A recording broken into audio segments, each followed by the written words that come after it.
तो प्यारे बच्चों कैसे हो? जोरदार जबरदस्त जिंदाबाद, बस ऐसा ही चाहिए। इससे पहले वाले पार्ट में बच्चों हमने सीखा था कि जो मिरर है और उसके टाइप्स हैं, रिफ्लेक्शन क्या है, उसके रूल्स क्या थे, लॉज क्या थे, टाइप्स क्या थे, ये सब हमने पढ़ लिया है। अब ये जो पार्ट 2 है, इस पार्ट 2 में हमें क्या करना है, स्फेरिकल मिरर जो है उन स्फेरिकल मिरर के रे डायग्राम्स को स्टडी करना है। मतलब आप समझ गए, स्फेरिकल मिरर दो थे, कॉनकेव और कॉन्वेक्स। कॉनकेव के 6 रे डायग्राम, कॉन्वेक्स के 2 रे डायग्राम है। अब ये रे डायग्राम क्या है, मतलब कि इन स्फेरिकल मिरर्स के ऊपर जब कोई रे आएगी तो उससे इमेज बनेगी, इमेज का फॉर्मेशन कैसा होगा, उस पर न्यूमेरिकल्स कैसे होंगे। और एक और बात जो मैंने आपको डे 1 से बोल रखी है, इन रे डायग्राम्स को अगर आपने अच्छे से सीख लिया, तो इन केसेस को अगर अच्छे से देख लिया, तो न्यूमेरिकल जो क्वेश्चन होंगे वो क्वेश्चन आप सॉल्व करने के बाद खुद ही चेक कर लोगे कि ये न्यूमेरिकल्स हमसे सही हुआ है या गलत। यानी कितना अच्छा हो कि न्यूमेरिकल क्वेश्चन अगर आप करो और आप उसे चेक भी कर लोगे आपने सही किया है या गलत किया है, उसको हम वेरीफाई करेंगे। कुछ ट्रिक्स होंगी, कुछ अच्छी चीजें होंगी। तो करते हैं इस चैप्टर को स्टार्ट पार्ट 2 में, और हम करेंगे स्फेरिकल मिरर से बनने वाले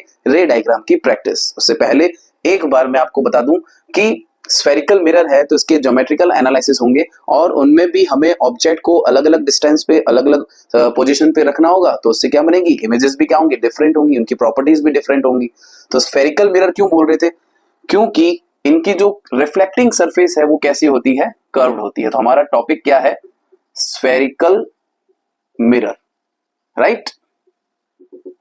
अब स्फेरिकल मिरर में जो हम डायग्राम ले रहे हैं, पहले मैं आपको क्या बता रहा हूं इस टॉपिक में, फर्स्ट हम डिस्कस करेंगे साइन कन्वेंशन।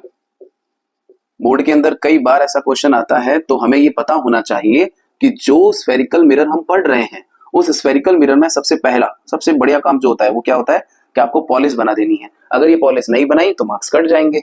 अब इनके ही बिल्कुल मिडल पार्ट से यहां से एक लाइन जा रही है, और उस लाइन में आपको पोल ऑफ द मिरर भी दिख रहा है। ऐसा नहीं लग रहा जैसे ये कर्वेचर किसी सेंटर का, सर्कल का पार्ट है, तो इसका भी एक सेंटर होगा, सेंटर ऑफ कर्वेचर। और यहां से यहां तक की जो डिस्टेंस होगी उसको हम बोलेंगे रेडियस ऑफ कर्वेचर, और इसका जस्ट हाफ होगा फोकल लेंथ। यानी ये फोकस पॉइंट है, ये वो पॉइंट है, ये वो लेंथ है जो रेडियस की क्या है, हाफ है।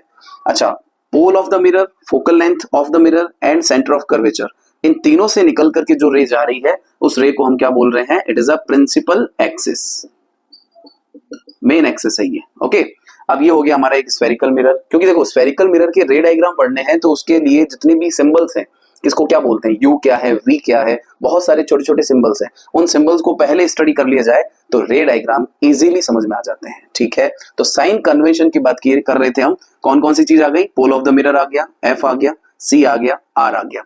लेट सपोज हमारा ऑब्जेक्ट जो है ये इस जगह पर है, तो इसकी जो पोल ऑफ द मिरर से लेंथ होगी उस लेंथ को हम बोल देंगे यू।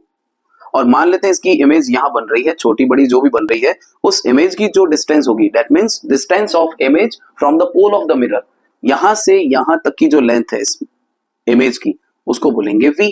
अब कभी कभी हम भूल जाते हैं कि ऑब्जेक्ट और इमेज की जो डिस्टेंस है यू और वी, किसको यू बोल रहे हैं, किसको वी कह रहे हैं, तो अल्फाबेटिकली यू पहले आता है, और ऑब्जेक्ट और इमेज में से पहले कौन आएगा, ऑब्जेक्ट ही आएगा।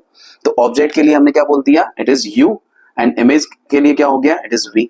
ठीक है, कोई दिक्कत ही नहीं है, मतलब हमारे सामने आ गया। अब सबसे मेन चीज बता रहा हूं, ध्यान रखना, आज के बाद कसम खा लो कि पॉलिश जो है वो हमें राइट साइड में ही रखनी है। देखो ये है राइट साइड और ये है लेफ्ट साइड।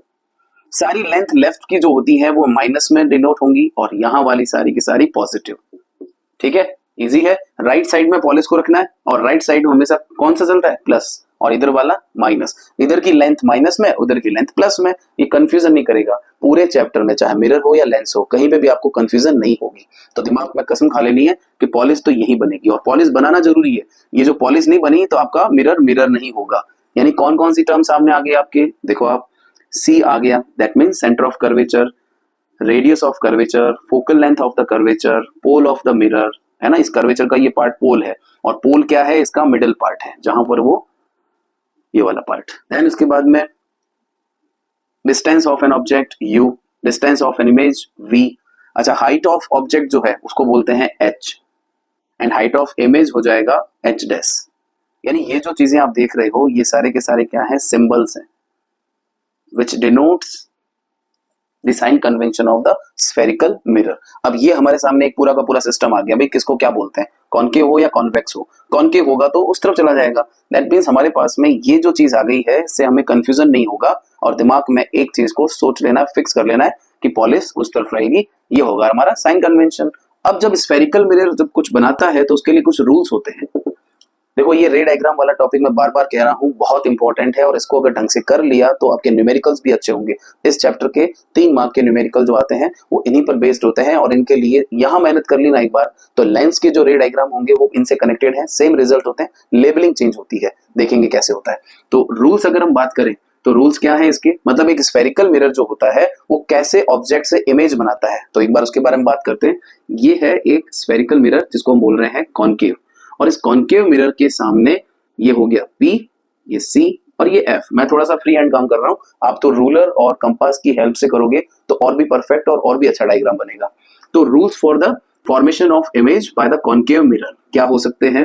पहला रूल ये रहता है कि ये जो प्रिंसिपल एक्सिस है ना, इसके पैरेलल अगर कोई रे यहाँ पर गिरी, देखो मैंने पहले इससे पहले पार्ट में बताया था कि ये जो मिरर होता है ना कॉनकेव मिरर, इसकी सरफेस जो है रिफ्लेक्टिंग सरफेस वो ऐसी है कि आने वाली पैरेलल रेज को अंदर धकेल रही है। यहां से भी पैरेलल आएगी तो अंदर, यानी अंदर आने का मतलब कन्वर्ज हो रही है। दैट मींस ये किस टाइप का मिरर हो गया, एक कन्वर्जिंग मिरर हो गया। तो यहां पर ये पैरेलल जाएगी तो फर्स्ट रूल ये है कि प्रिंसिपल एक्सिस के पैरेलल आने वाली रेज हमेशा कहां से निकलती हैं, फोकस से। ठीक है। दूसरा रूल, ये जो कॉनकेव मिरर है या स्फेरिकल मिरर है, अगर यहाँ पे इसी का नेक्स्ट सेम चीज होगी कि अगर कोई रे फोकल लेंथ में से निकल के और यहाँ गिरेगी तो वापस उसको एक पैरेलल हो जाएगी। यानी आप जो ये देख रहे हो ना एरो बनाना, ये एरो बनाना मत भूलना, बोर्ड एग्जाम में मार्क्स कटते हैं। विदाउट एरो अगर आपने रे डायग्राम बनाया तो 1 मार्क या 2 मार्क जो भी है वो कट हो जाएंगे। तो ये पॉलिश करना और ये एरोज बनाना प्रॉपर तरीके से जरूरी है। पहला रूल था पैरेलल रे जाएगी तो फोकस से निकलेगी, और फोकस से निकलेगी तो आगे रिफ्लेक्ट होने के बाद पैरेलल हो जाएगी। तो ये 2 रूल तो कौन से हो गए जिसमें रेज आएंगी और कैसे होगा। ठीक है। एक और बात है कि इस मिरर के सामने जो ऑब्जेक्ट है, कोई सा भी मिरर के सामने कोई सा भी ऑब्जेक्ट होता है, जैसे ये मिरर है और ये ऑब्जेक्ट है, तो इस ऑब्जेक्ट से लाखों रेज निकलती हैं और अंदर इमेज बनती है। बट इतनी सारी रेज को एक साथ स्टडी करना पॉसिबल नहीं है। तो कई बार स्टूडेंट्स के दिमाग में ये आता है कि सर ये 2 रेज के ऊपर स्टडी क्यों करते हैं, तो उसका रीजन है इतनी सारी रेज को स्टडी करेंगे तो वो वापस कंफ्यूजन क्रिएट करेगा, इतनी रेज हम बना भी नहीं सकते। तो हम क्या करते हैं, यहाँ पर 2 रेज पे स्टडी करते हैं।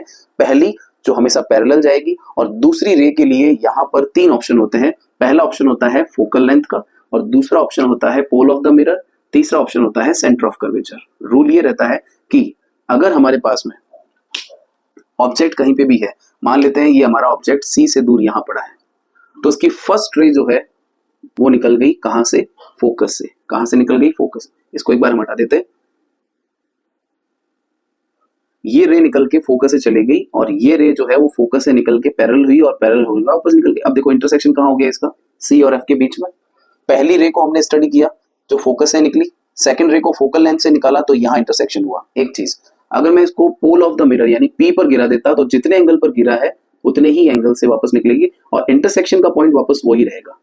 और अगर मैंने इसको सी से निकाल दिया डायरेक्ट तो अभी इंटरसेक्शन का पॉइंट वही रहेगा। यानी आप एक चीज का ध्यान रखें कि मान लेते हैं कि आप स्कूल से निकले और आप कहाँ चले गए, घर की तरफ, तो आप सीधे जाओगे तो 1 किलोमीटर का डिस्टेंस, थोड़ा घूम के जाओगे कुछ खा पी के तो आपको 2 किलोमीटर लग गए, और दोस्त के यहाँ होके जाओगे तो 3 किलोमीटर लग गए। बट आप तीनों ही केस में पहुंच तो अपने घर पे ही रहे हो, है ना। यानी ये तीनों जो है ना सी एफ और पी, इन तीनों से ही रेज निकलेगी, तो इंटरसेक्शन तो एक ही पॉइंट पर होगा, बट हमें इन तीनों में से कोई एक लेना है। वरना देख लो आप कैसा हो गया, आपको समझ में नहीं आ रहा है, कंफ्यूजन हो गई है। बात समझ में आ गई। तो ये क्या है हमारा रूल्स, यानी रूल्स समझ में आ गए और आपको साइन कन्वेंशन समझ में आ गया, तो इसके आगे हम बढ़ सकते हैं और अब हमें करने हैं। अब आप देखो यहाँ पे कि images formed by concave mirror, spherical mirror का पहला मिरर है कॉनकेव, और कॉनकेव मिरर के अंदर हम देखें तो अलग अलग जगहों पर हमने ऑब्जेक्ट को रखा है और हमें क्या मिल रही है, उनसे इमेजेस मिल रही है। स्फेरिकल मिरर का पहला पार्ट कॉनकेव मिरर, और कॉनकेव मिरर जो होते हैं उनके अंदर एक केव यानी कैविटी बन रही है, मतलब वो मिडल पार्ट से अंदर की तरफ है। मतलब यहाँ पर क्या हो रहा है, ये जो मिरर है ये एक कन्वर्जिंग मिरर है जो अपने ऊपर आने वाली रेज को कन्वर्ज करता है। अब कॉनकेव मिरर के सामने हमें 6 पोजीशंस पे ऑब्जेक्ट को अलग अलग जगहों पे रखना है और उससे बनने वाली इमेजेस के बारे में पढ़ना है। अब एक बात बहुत अच्छे से दिमाग में रखनी है जो मैं बार बार बोल रहा हूँ कि जो पॉलिश है वो उसको राइट साइड में रखेंगे तो हमारा ऑब्जेक्ट कहाँ रहेगा, लेफ्ट में रहेगा। अब देखिए यहाँ पे सबसे पहला केस है एट इन्फिनिटी, यानी ऑब्जेक्ट अगर इनफाइनाइट पे है तो रेज दोनों तरफ से आ रही है, ऊपर और नीचे से, और ये एक ऐसा मिरर है जो क्या कर रहा है, कन्वर्ज कर रहा है, और वो आकर के फोकल लेंथ यानी फोकस पॉइंट पर फोकस हो रहा है, इंटरसेक्ट हो रहा है। तो देखो इसका रिजल्ट क्या है, point sized at focus mirror, at focal length of the mirror and real and inverted. Real और इन्वर्टेड जो बन रही है, जो रियल होती है वो इन्वर्टेड होती हैं और जो वर्चुअल होती हैं वो इरेक्ट होती हैं। ये रूल्स होते हैं और ये आपको याद रखना होता है। कई बार स्टूडेंट्स भूल जाते हैं कि सर ये रियल और वर्चुअल इमेजेस जो होती हैं, एक्चुअल में ये रियल और वर्चुअल इमेजेस को हम कैसे समझें। तो रियल के लिए थ्योरेटिकल डेफिनेशन क्या होती है, इमेजेस जो बनती हैं स्क्रीन पर, ऑब्टेन ऑन स्क्रीन, वो क्या होती है रियल, और जो स्क्रीन पे नहीं बनती है वो क्या होती है वर्चुअल होती है। सही है ना। लेकिन अपने पास इसका एक जुगाड़ है, आपको याद रखने के लिए एक ट्रिक बता देते हैं। और वो ट्रिक क्या है, वो ट्रिक है आपके वेरी। क्या है वेरी।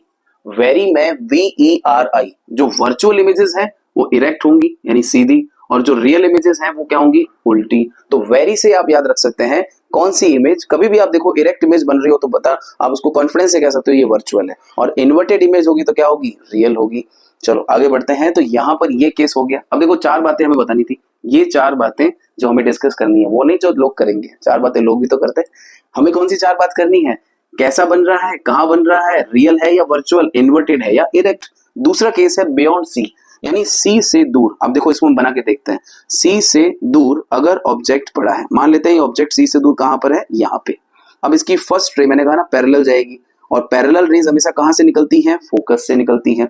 दूसरा, अगर दूसरी रे को निकालना है तो हमारे पास 3 ऑप्शन है, सी, एफ और पी। अगर हमने इसको सी से निकाल दिया तो सीधा निकलेगा, एफ से निकाला तो जैसे निकलेगा वापस पैरेलल होकर इंटरसेक्शन होगा, और पी से निकलने पर जितने एंगल पर निकल रहा है उतने एंगल से हो जाएगा। यानी आप देख लो यहाँ पे हम इसको क्या करते हैं, एफ से निकालते हैं, तो ये रे गई सीधी एफ से इसके ऊपर, और पीछे आकर इंटरसेक्शन हो गया यहाँ पे। अब आप देख रहे हो इससे छोटी दिख रही है, सी और एफ के बीच में बन रही है, तो आप देख लो एनलार्ज इमेज, सॉरी ये एनलार्ज नहीं होगी, यहाँ पे हम लिखेंगे स्मॉल इमेज। ठीक है कोई बात नहीं। तो स्मॉल इमेज बन रही है, सी और एफ के बीच में बन रही है, रियल है, इन्वर्टेड है। कैसे पहचाना हमने, क्योंकि उल्टी है तो रियल होगी। थर्ड केस है एट सी, मतलब सी यानी क्या होता है सेंटर ऑफ कर्वेचर। ऑब्जेक्ट अगर सेंटर ऑफ कर्वेचर पे है तो वापस वही बनेगा। ये बहुत स्पेशल केस है।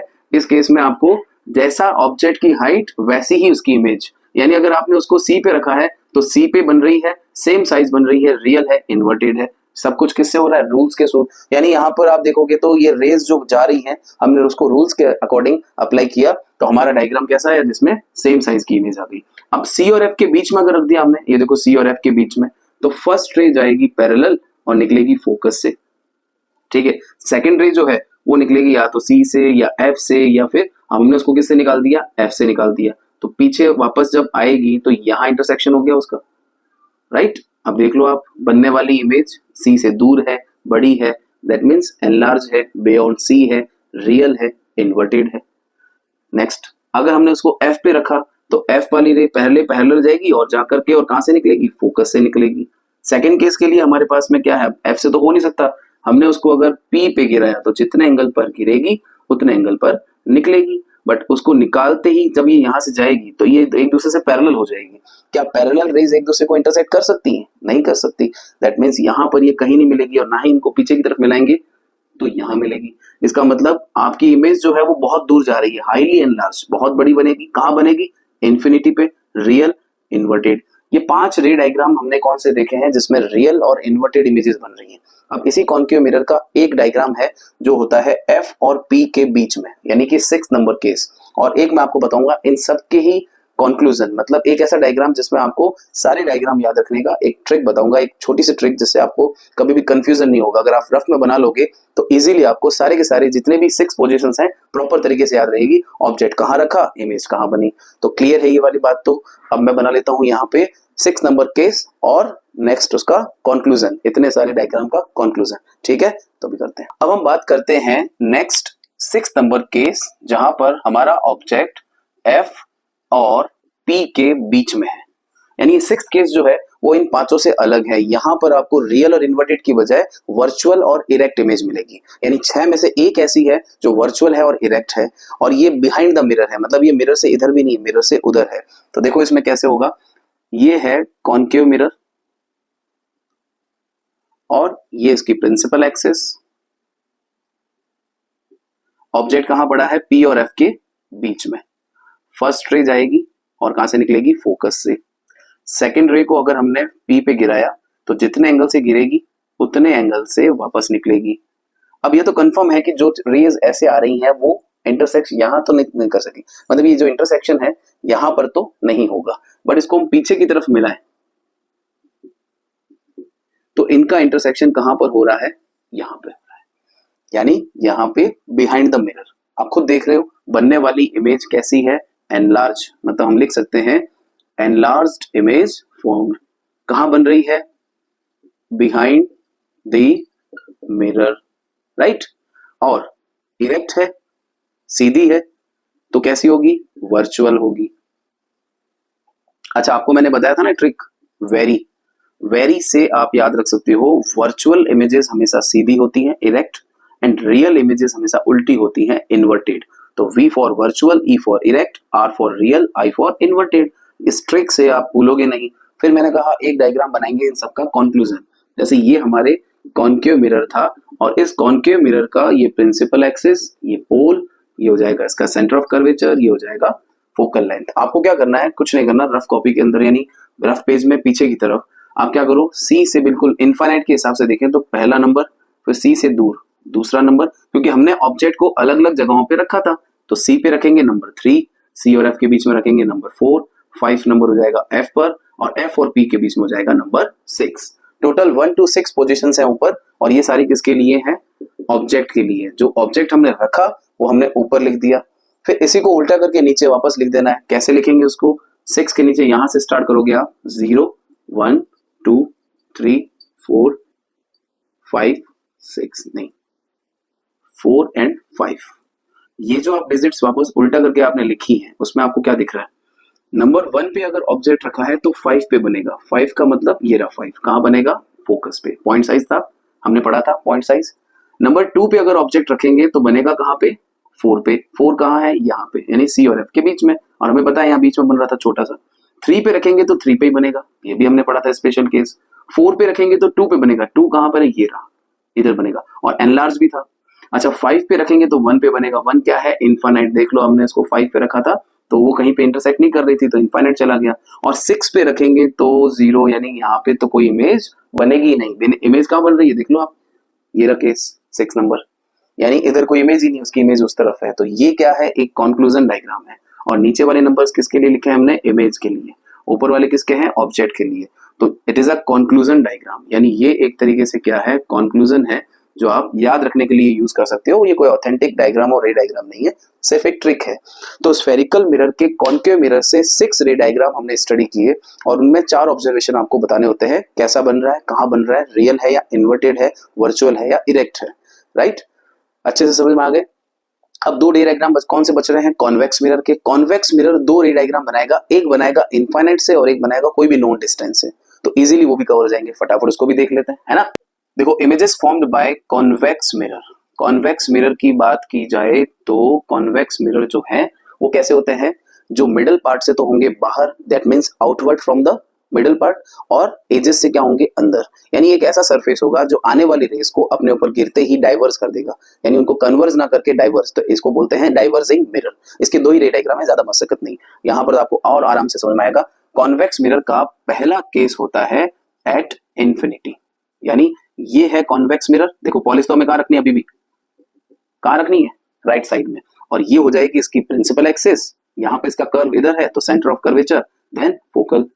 उसके बाद ऑब्जेक्ट हमारा इनफाइनाइट पर है, मतलब रेज जो है वो दोनों तरफ से आ रही है, तो ये रेज यहाँ पर टकरा के ऊपर निकल जाएंगी, ये रेज यहाँ पर निकल जाएगी, क्योंकि जितना एंगल से गिरेगी उतना एंगल से निकलेगी। इनका नॉर्मल होता है ना स्लोप, सरफेस जो होता है ना रिफ्लेक्टिंग सरफेस, उसके स्लोप के अकॉर्डिंग उसका क्या होता है, वापस बैक होता है, कि उसका बाउंस बैक होता है। तो जितने एंगल से गिरेगी उतने एंगल से निकल गई, angle of incidence, angle of reflection. लेकिन यहाँ ये एक दूसरे से कहीं नहीं मिलती है, यहाँ कोई इंटरसेक्शन नहीं है, तो इनको पीछे की तरफ इमेजिन करते हैं। तो ये लाइन पीछे से निकलती है, कहां से होकर, फोकस से होकर, और ये भी कैसे निकलेगी, फोकस से होकर।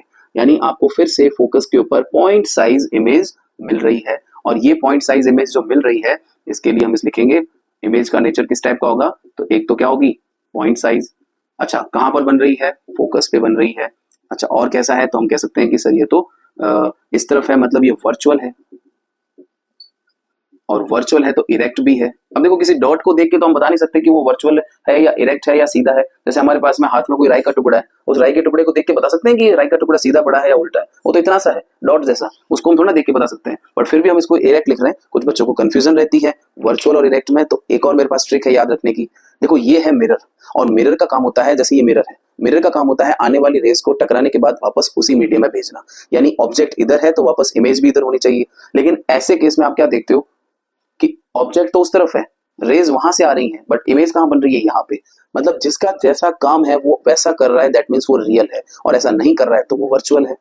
ठीक है, इससे पहले कॉन्केव मिरर के 6 डायग्राम में से 5 थे रियल। उसमें हम क्या देख रहे थे कि सारे के सारे ऑब्जेक्ट भी उधर बन रहे थे और उनकी इमेजेस भी उधर ही बन रही थी, चाहे नीचे बन रही थी, आगे बन रही थी, छोटी बन रही थी, बड़ी बन रही थी, यानी ये सेम पॉइंट साइज वाला हमें उधर भी मिला था, बट वहां पर वो रियल था, यहाँ पर ये क्या है, वर्चुअल है।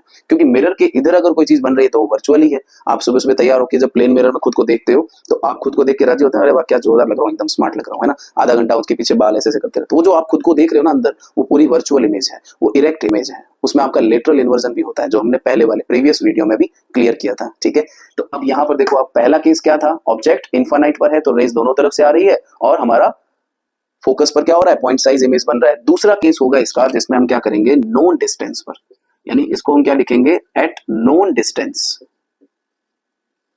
ये है कॉन्केव मिरर और इसकी ये है principal axis P C F. Object को हमने कहीं पे भी नोन डिस्टेंस पे रख दिया, फर्स्ट रे जाएगी तो वहां से निकल जाएगी वापस टकरा के ऊपर, लेकिन पीछे की तरफ से निकालेंगे तो कहां से निकलेगी, फोकस से। सेकंड रे जो है उसको जब यहाँ पे हम 90 डिग्री पे गिराएंगे तो वो तो वापस की तरफ इस तरफ निकल जाएगी, लेकिन इसको भी अगर हमने पीछे की तरफ मिलाया तो इंटरसेक्शन कहाँ पे हो गया, यहाँ पे। आप देख रहे हो पी और एफ के बीच में एक छोटी सी इमेज बन रही है, यानी ऑब्जेक्ट से इमेज कैसी हो गई, छोटी। क्या लिख सकते हैं हम यहाँ पे, स्मॉल साइज, यानी इसको बोलते हैं डिमिनिस्ड। कहाँ बन रही है, तो बिटवीन पी एंड एफ। लेकिन ये इरेक्ट है तो वर्चुअल होगी।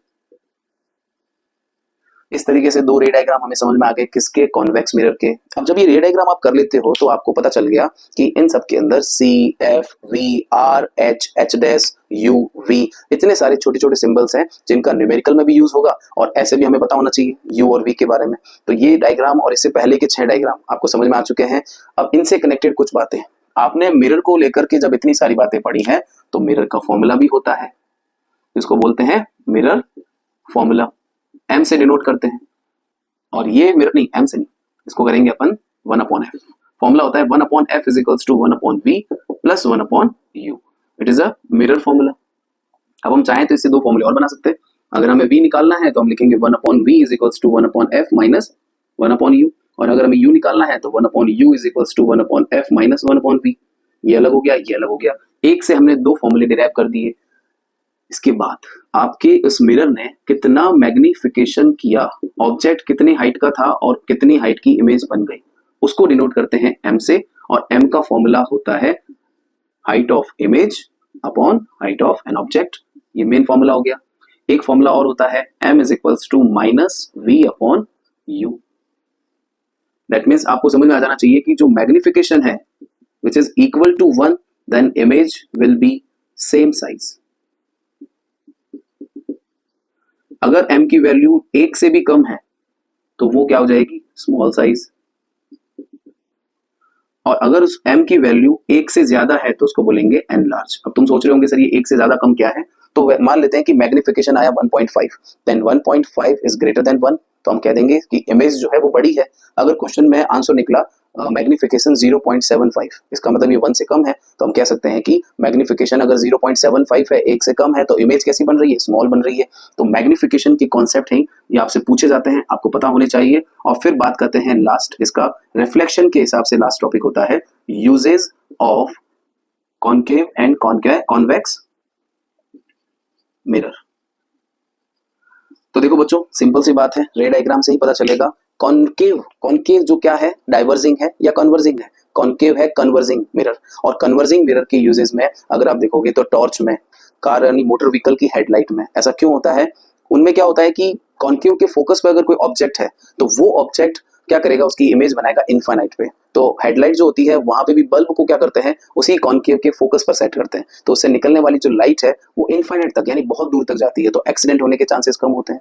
वहीं पे अगर हम बात करें कॉन्वेक्स की, तो कॉन्वेक्स मिरर का यूज होता है मोटर व्हीकल में as a rear view. Rear view means पीछे का व्यू देखने के लिए मोटर व्हीकल में कॉन्वेक्स मिरर का यूज होता है। क्यों होता है, क्योंकि कॉन्वेक्स मिरर मैंने अभी आपको जस्ट बताया, ये रे डायग्राम आप देख रहे हो, इस रे डायग्राम में ऑब्जेक्ट से इमेज क्या बन रही है, छोटी बन रही है। तो कॉन्वेक्स मिरर क्या करता है, जब हम गाड़ी चला रहे हैं तो पीछे का जितना भी नजारा है वो सारा हमारे लिए क्या है, ऑब्जेक्ट है, और उस मिरर में उसकी क्या बन रही है, इमेज। इमेज अगर छोटी हो जाएगी तो आसपास का एरिया और बड़ा हो जाएगा, यानी हमें पीछे का जो है वो ब्रॉड इमेज दिखेगा, यानी पीछे का व्यू जो है वो कैसा हो जाएगा, ब्रॉड, यानी वो कैसा हो जाएगा, बड़ा, यानी वाइड व्यू दिखेगा। तो पीछे का व्यू जितना ज्यादा अच्छा दिखेगा, हमारे एक्सीडेंट होने के चांसेस उतने ही कम है। तो कॉन्वेक्स मिरर को यूज करते हैं as a rear view in motor vehicle. ठीक है, पीछे का जो है नजारा देखने के लिए, पीछे से कौन आ रहा है, 2 गाड़ी आ रही है, 3 गाड़ी आ रही है, ताकि कोई एक्सीडेंट होने के चांसेस ना हो। ठीक है, और दूसरा एक बात और है कि ये जो डायग्राम आप देख रहे हो ना, ये सारे रे डायग्राम न्यूमेरिकल से कनेक्ट मतलब कनेक्टेड होते हैं, मतलब इनका कनेक्शन सीधा रे डायग्राम का किस्सा है आपके न्यूमेरिकल से है। न्यूमेरिकल क्वेश्चन में क्वेश्चन आता है कि ऑब्जेक्ट यहाँ रखा है और उस मिरर की फोकल लेंथ इतनी है, अभी हम करके देखेंगे, तो आप बताइए कि इमेज कहाँ बनेगी, कैसी बनेगी। ऐसे क्वेश्चन जब पूछते हैं तो दिमाग में आता है ना, अरे सर ये कैसे होगा, तो उसके लिए मैं अभी आपको एक ट्रिक बताऊंगा, एक न्यूमेरिकल सॉल्व करके बताऊंगा हाथों हाथ। ठीक है, जैसे आपको क्वेश्चन मिल जाए एक कि आपको एक कॉन्केव मिरर गिवन है, अब आपको कह दिया कि ऑब्जेक्ट जो है वो कहाँ पे रखा है, तो मिरर से 6 मीटर की डिस्टेंस पर ऑब्जेक्ट पड़ा है। दैट मींस ऑब्जेक्ट की डिस्टेंस को हम लिखते हैं u से, और कितना है, 6 मीटर। अब ध्यान देने वाली बात क्या है कि कॉन्केव मिरर होता है, तो कॉन्केव मिरर की जो फोकल लेंथ होगी वो फोकल लेंथ कहाँ होगी, इधर होगी, यानी इधर की जो लेंथ होती है वो किसमें होती है, नेगेटिव में। तो हम यहाँ पे इसको भी किसमें लेंगे, नेगेटिव में। यानी u जो है, वैसे भी लेंस हो या मिरर हो, u जो है वो कॉन्केव कॉन्वेक्स सब में ही क्या होता है, माइनस होता है। हमेशा के लिए कसम खा लो, u माइनस ही रहेगा। क्वेश्चन में गिवन नहीं होगा, क्वेश्चन में सिर्फ इतना कहेंगे कि ऑब्जेक्ट जो है वो मिरर या लेंस से इतने मीटर की डिस्टेंस पे है, वो नहीं कहेंगे -6 मीटर। आपको दिमाग में रखना है u हमेशा -6। ठीक है, उसके बाद इसकी फोकल लेंथ वो बोलेंगे दे रखी है 4 मीटर। अब इसको देखो, ये भी इस तरफ है तो इसको भी माइनस में लेंगे, है ना। कॉन्केव का फोकल हमेशा माइनस, कॉन्वेक्स का फोकल हमेशा प्लस। तो u और f गिवन है, आप बोलेंगे इसका v फाइंड आउट करो और इसका मैग्निफिकेशन।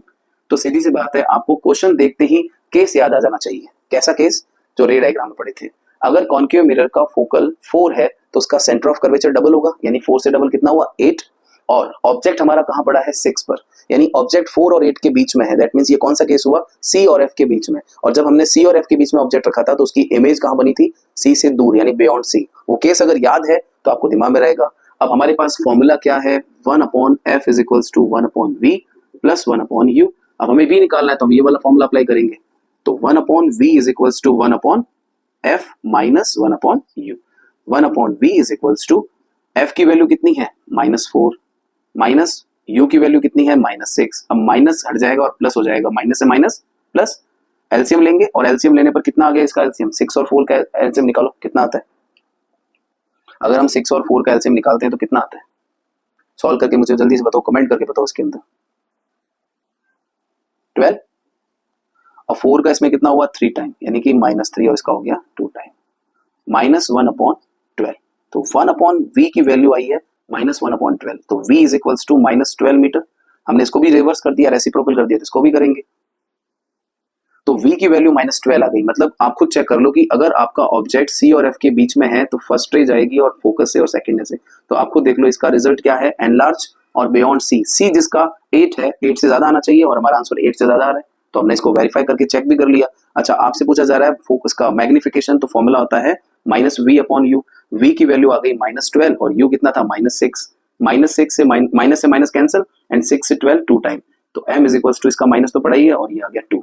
मैग्निफिकेशन कितना आया, 2, विच इज लेस देन 1। यानी ये m जो मैग्निफिकेशन है वो 1 से भी क्या हो गया, विच इज लेस देन 1, मतलब विच इज ग्रेटर देन 1। यानी यहाँ पे हम कह सकते हैं ये वाला केस है, और एनलार्ज इमेज यहाँ पर बन रही है। तो इस तरह से न्यूमेरिकल जब बनते हैं तो उनमें भी हमारे रे डायग्राम्स बहुत मेन रोल प्ले करते हैं, और ये सारे के सारे न्यूमेरिकल्स और रे डायग्राम अगर अच्छे से कर लेते हैं तो नेक्स्ट पार्ट रिफ्रैक्शन जो हम पढ़ेंगे, यहाँ पे आपका रिफ्लेक्शन खत्म हो गया। रिफ्लेक्शन क्या होता है, कितने टाइप का होता है, डेफिनेशंस, उसके बाद उसके लॉज। अच्छा, मिरर क्या होता है, मिरर जो होते हैं कितने टाइप के होते हैं, और उनमें भी प्लेन और स्फेरिकल मिरर जो है उनके बनने वाली इमेजेस की प्रॉपर्टीज, उनकी रे डायग्राम्स, उनके न्यूमेरिकल्स, यूजेस, ये सब प्रैक्टिस करने हैं और इसमें हमने कवर कर लिए हैं। अभी और भी यानी कि इसके बाद वाला जो चैप्टर है रिफ्रैक्शन कंप्लीट करके मैं और भी खूब सारे पीवाईक्यूज जो है इस चैप्टर के वो डिस्कस करूंगा और इसके जो नोट्स हैं वो नीचे डिस्क्रिप्शन में ऐड करूंगा, जहां से आप डाउनलोड कर लेंगे। बाकी आपको ये चैप्टर कैसा लगा आप कमेंट करके जरूर बताना। हमारा ये चैप्टर हाफ पार्ट था, अभी हाफ पार्ट बाकी है। बाकी तब तक के लिए बने रहिए हमारे साथ में, और हम हैं सब इस क्लास के अंदर और जिसका नाम है अब ऑनलाइन क्लास। ठीक है, ओके।